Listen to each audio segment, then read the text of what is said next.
while I was there, I met a fellow named Carl who he had some money and an adventuresome spirit, and he wanted to buy a sailboat and go sailing, and invited me to join him on that adventure. The fellow who Carl bought the boat from, his name is Gerard DeWitt.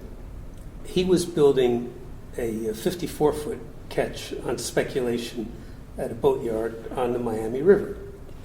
And Gerard had designed a 30-foot ketch that he had intended to be easy to build, economical, and perfect for cruising. There was a spot right behind the boat that he was building in the boatyard, and he would be there.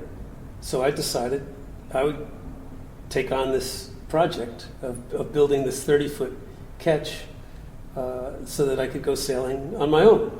And he would be there, even though I had never built a boat before, he would be there kind of overseeing and guiding me, being my mentor through the project. The inspiration for the design was the boat that Gerard had been living on, which was called Autant. The designer was William Hand, who was known for motor sailors. This was not a motor sailor, this was a gaff-headed ketch.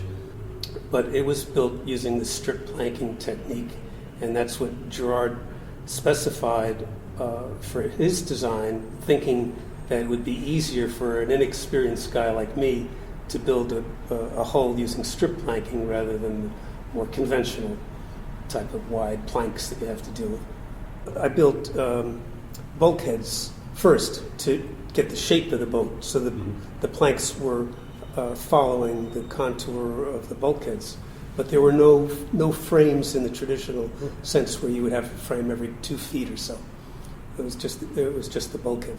I didn't do any steaming, but I was right on the Miami River, so I would bundle up some 2x2s, drop them into the river overnight, and then the next day I would pull them out, and they would be not quite as flexible as you might like them to be, but it worked.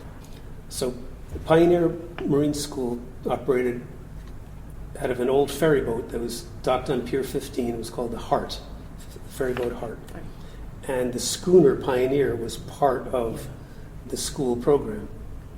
So David met me down in Florida. He was staying on a houseboat on the Miami River, coincidentally right next to where I was docked, and asked me to come up to see about a job at South Street. So I flew up there, saw what was going on, and they agreed to hire me. So I sailed my boat from Miami up to South Street Seaport and docked it at Pier 15 and went to work for Pioneer Marine School, where I taught boat carpentry and seamanship. Now, this was when the seaport was still the South Street Seaport Museum. Right. You know, it was before the Rouse Corporation came in, before right? they Yes. came in and made it more of a Disneyland kind of a thing. It was still an authentic museum and attracted some wonderful people who were really serious about restoration and boats and history. To start from nothing and create something that you can then live in and sail around on and sail up to New York on and do all these things with, and it's beautiful to look at. It's enormously satisfying, and you can't help but develop some self-confidence, from having done that.